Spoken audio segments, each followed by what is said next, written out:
안녕하십니까. 주식밖에 모르는 남자 주모남TV의 주모남입니다. 오늘의 썸네일, 인텔의 보증, 경영진 리스크 없다. 요즘 오스템 임플란트 때문에 정말 문제가 많잖아요. 경영진 리스크. 이 업체는 경영진 리스크가 자체가 없습니다. 그럼 인텔의 보증 뭘까?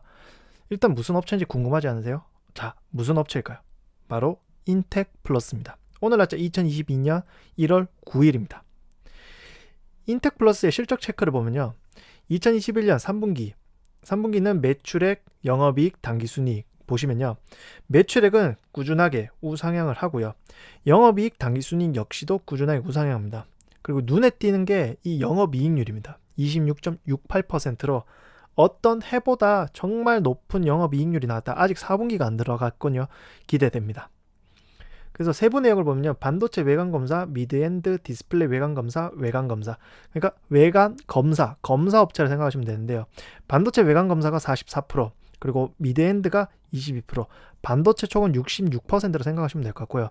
그리고 디스플레이가 12%, 2차 전지가 22% 들어간다 생각하시면 될 것 같습니다. 반도체 외관 검사는요. 수출이 266억으로 이제 내수 합쳐서 361억, 그리고 반도체 미드엔드는 182억과 내수 14억 합쳐서 197억, 그리고 2차 전지는 198억, 그리고 디스플레이가 104억. 아시면 반도체와 디스플레이, 2차 전지까지 모든 분야에 들어가 있다라는 걸 염두에 두시고요. 제품 매출은 92.17%입니다. 지역별 매출은요. 국내, 중국, 대만, 미국, 폴란드, 코스타리카 등등이 있는데요. 중국이 38.36%로 높고요. 그 다음 국내가 높습니다. 원재료 및 생산 설비는요. 59.18%로 매출액 대비 매출액의 원재료가 조금 높다 생각하시면 될 것 같고요. 금융자산의 금융부채를 빼면요. 일단 95억 정도라고 생각하시면 될 것 같습니다. 투자 포인트 첫 번째 R&D입니다. 2018년도에 보면요. 연구개발비로 27억 왔는데 보시면 알겠지만 영업이익이 마이너스 83억입니다. 이러면서도 연구개발비를 꾸준하게 계속 투자를 했고요. 2021년 3분기, 그러니까 2020년, 즉 작년과 뺐을 때 매출액이 299억 늘었고 연구개발비는 아직까지 6억 정도의 2020년 대비 좀 줄었습니다. 하지만 4분기 때는 분명히 이걸 뛰어넘을 것으로 생각이 들고요. 영업이익 역시 이제 160억 났습니다. 그리고 급여와 퇴직급여, 복리후생비, 여비고통비를 보면요. 급여도 퇴직급여도 복리후생비도 여비고통비도 늘었습니다. 그 말은 무슨 말이냐? 임직원들이 늘었다 생각하시면 될 것 같고요. 인력 구성을 보면요. 전체 294명 중에 R&D 인원이 48%로 142명이 들어가고요. 박사급이 7명, 석사가 30명, 학사가 90명 이렇게 구성이 되어 있습니다. 특허 같은 경우는 174건의 특허를 보유했는데 해외가 60건, 국내가 114건 등록이 완료되었고요. 그리고 출원중은 해외가 32건, 국내가 22건으로 입니다. 주요 핵심 특허는요. 표면 형상 측정 시스템 및 그를 이용한 측정 방법, 광학시 2차원 및 3차원 형상 측정 시스템, 3차원 형상 측정 장치 및 측정 방법, 영상 데이터 고속 송수신 방법 및 영상 장치 이렇게 있습니다. 그럼 이 높은 R&D 인력과 R&D 연구에 대한 비용 투자 뭐 때문일까요? 바로 경영진입니다. 원래는 1세대 임상근 대표님께서 원래는 2세대 경영을 해야 되는데 그렇지 않으시고 올바른 회사 방향을 위해서 임직원을 대표로 선임했습니다. 현재는 이상윤 대표님이 주식을 7.84%를 갖고 있는데 이분의 학력을 보시면요. 카이스트 기계공학과 박사, 서울대 기계설계 학사 석사. 느껴지시죠? R&D 쪽에 출신인 걸 볼 수 있습니다. 당연히 그러니 R&D 비용에 아끼지 않고요. R&D 인력이 50% 가까이 차지한다. 그러니까 무슨 말이냐? 경영진 리스크가 없다. 네, 사머리에 있는 이제 두 가지 질문 중에 첫 번째는 해결이 되었죠. 그리고 인텔입니다. 인텍 플러스는 인텔의 반도체 검사 장비를 공급 중인데 2018년에 공식 협력사로 선정되었는데요. 그러면 그러니까 인텔이 왜 인텍 플러스를 이제 점 찍었냐? 거기에 대해서 크게 설명하기 앞서서 몇 가지를 설명하는데요. 일단은 현재 반도체의 목표입니다. 반도체 칩의 성능 고도화입니다. 이제 많이 알겠지만 7나노, 5나노, 3나노 이렇게 초미세 공정 기술 많이 신문에서 볼 수 있고 저전력 이 성능 고도화가 첫 번째 목표고요. 두 번째 소형화입니다. 그러니까 동일한 종류의 반도체 칩 패키징 방식이 있고요. 서로 다른 종류의 반도체 칩들 패키징이 있는데요. 어쨌든 반도체 칩을 개발하는 큰 목표가 크게 이렇게 볼 수가 있는데요. 이 목표에 맞서 인텔은요. 어떻게 들어가냐? 이제 인텔뿐만 아니라 다른 기업들도 있는데요. IC 칩, 고집적화, 더 낮은 선폭으로 솔더볼에 미세합니다. 옛날 같은 경우에는요, 이 IC 칩이 그렇게 뭐 낮은 손폭도 아니었기 때문에 요 PCB 기판에 이렇게 실리콘 다이를 붙였습니다. 그러다가 패키지 सब스트레이트랑 실리콘 다이를 붙여가지고 중간에 솔더버를 연결해서 PCB 기판을 붙였는데요.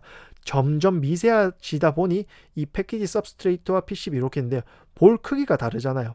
그러니까 여기는 볼이 크게 5개가 들어갔고 위에는 엄청 많이 들어갔잖아요. 이 볼이 미세가 된 것이죠. 근데 만약 이 실리콘 다이를 직접 PCB에 붙인다. 이 조그만 볼을 엄청나게 많이 달아야 된대요. 그거는 비용이 는다는 거죠. 그래서 중간에 패키지 सब스트레이트를 도입함으로 인해서 비용 절감을 시킬 수 있는데, 이러한 IC 고집적화와 솔더볼의 미세화, 이 흐름을 인텔뿐만 아니라 다른 기업들도 가져가고 있고요. 그리고 2D, 2.5D, 이거 같은 게 하나의 기판 위에 여러 칩을 평면상에 배열했습니다. 보시면 알겠지만 이렇게 평면상에 배열을 했죠. 그러다가 3D 칩 위에 칩을 적층한데요. 사실 2D와 2.5D 같은 게 전체 제품의 크기가 넓어지고 커집니다. 그러니까 칩을 커버 쳐야 되는 게 늘어났는데, 생각해 보시면 알겠지만은 무선 이어폰, 그리고 앞으로 나올 안경, 그리고 핸드폰 점점 작아지잖아요. 그러니까 작아지는 거에 맞춰서 2D, 2.5D, 그리고 3D. 그러니까 3D에 넘어갔으면 전력 효율성과 속도가 빠릅니다. 2.5D만 하더라도 이렇게 로직 반도체와 HBM 이렇게 쌌습니다. 하지만 이거를 하나로 해서 3D로 다 쌓는, 이게 최종 목표라 보시면 될 것 같고요. 어쨌든 인텔이 이렇게 다가가고 있는데요. 이 공정에 대해서 패키지 테크니컬 로드맵을 해서 보시면 알겠지만은 흩어져 있는 이런 칩들을 결국엔 미래에는 하나의 칩으로 3D 형태로 간다는 거죠. 그래서 인텔 패키지 로드맵은 EMIB, FOBRIOS, COEMIB 이런 이제 로드맵에 따라 패키지를 일어나겠다라고 이제 로드맵을 그려놨고요. 그러면 이제 크게 TSMC랑 인텔의 구조를 보면요. 사실 인텔이 뭐 AMD나 이런 게 돼서 CPU에 뭐 이렇게 저문을 해라고 한대요. 인텔은 아직 강자입니다. 그래서 이런 구조에 대해서 정말 들어가는데, TSMC 같은 경우는 중간에 보면 패키지 기판에 인터포즈를 해서 들어가는데 보면 인터포즈가 없습니다. 여기는 인터포즈를 어디 하냐, 인터포즈를 여기에 심었던 겁니다. 요 그림을 보시면은 요것을 인터포즈인데 인터포즈를 심었고, 보시면 알겠지만은 이 인터포즈를 크게 하니까 엄청난 솔더볼이 많이 들어갑니다. 그 말은 비용이 증가하는데, 보시면 알겠지만은 이 인터포즈를 밑으로 심으로 인해서 솔더볼이 이제 적게 들어가기 때문에 비용을 절감할 수 있고요. 무엇보다 소형화도 할 수 있는 강점을 갖고 있고요. 앞으로 인텔의 제국에 큰 반향이 되지 않을까 생각이 드는데요. 이러한 어쨌든 이 패키지 공법에 대해서 첨단 공법이죠. 이 첨단 공법을 갖고 있는 인텔이 인텍 플러스를 점 찍었다는 거죠. 그래서 독점 계약을 했습니다. 사실 인텍 플러스는 이 KLA라는 업체의 경쟁회사였습니다. 근데 KLA를 밀어내고 들어간 건데요. KLA 같은 경우는 사면검사의 피커 방식입니다. 피커 방식은 로봇파를 통해 칩을 옮기는 방식인데 느리겠죠. 그래서 인텍 플러스는 6면 검사입니다. 위, 아래, 측면 2에 2D, 3D, 거기에 피커, 트레이조입니다. 트레이는 한 번에 많은 칩을 검사하는데 속도가 빠르겠죠. 그래서 이러한 최신 기술 트렌드에 필요한 검사 솔루션을 확보를 하고 있습니다. 그리고 무엇보다 이 3D인데요. 이 인텍 플러스는 WSI 100색강 주사 간섭계인데요. 기존 방식은 측면의 빛을 비추어 높이 측정합니다. 이런 것처럼 대각선을 가면 이런 그림자가 생기겠죠. 근데 빛 자체를 수직으로 입사해서 그림자에서 자유롭습니다. 보시면 알겠지만. 그리고 기존은 일방적으로 광으로 있어 노이즈가 발생을 하는데, 인텍 플러스는 백색광을 사용해서 노이즈가 미발생입니다. 이러한 기술력 덕분에 인텔, 이제 패키지에 앞서가고 있는 이 인텔이 인텍 플러스를 찜 찍었습니다.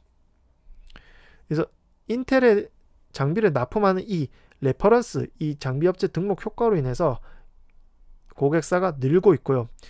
그리고 인텍 플러스 입장으로는 인텔만 갖고 있으면 아무래도 원 벤더 갖고 있으면 리스크죠. 그래서 인텔뿐만 아니라 인텔 외에 늘고 있습니다. 그러니까 인텔 외에 이 바가 늘었다고 보시면 이제 나쁘게 생각하는데, 그게 아니고 인텔뿐만 아니라 다양한 고객사가 늘었다 생각하시면 될 것 같고요. 꾸준한 수주를 받고 있습니다.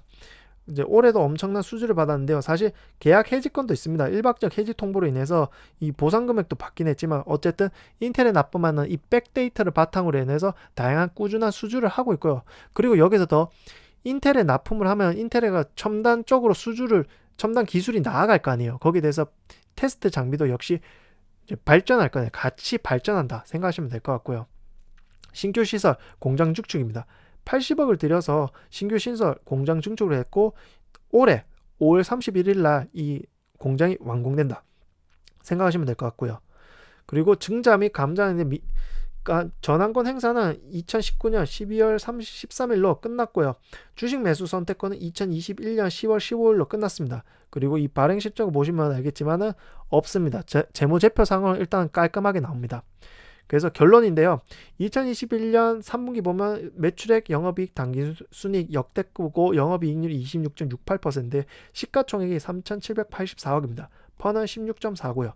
최저점이 3,960원이고 최고가 33,300원이고 현재 주가는 29,800원입니다. 그래서 결론을 보면요. 누적 3분기 좋은 실적을 갖고 있고 꾸준한 R&D 투자, 인력 전발이 절반이 R&D 연구원이고 임직원을 대표로 선임을 하였고요. 인텔의 독점 계약, 고객사의 증대, 꾸준한 수주, 신규 시설 즉 공장 증축 투자를 하고 증자, 감자 잔액이 없다. 이것이 결론입니다. 실적이 좋아야 하고요. 미래가 그려져야 되고 시가총액이 높지 않아야 합니다. 왜냐면요.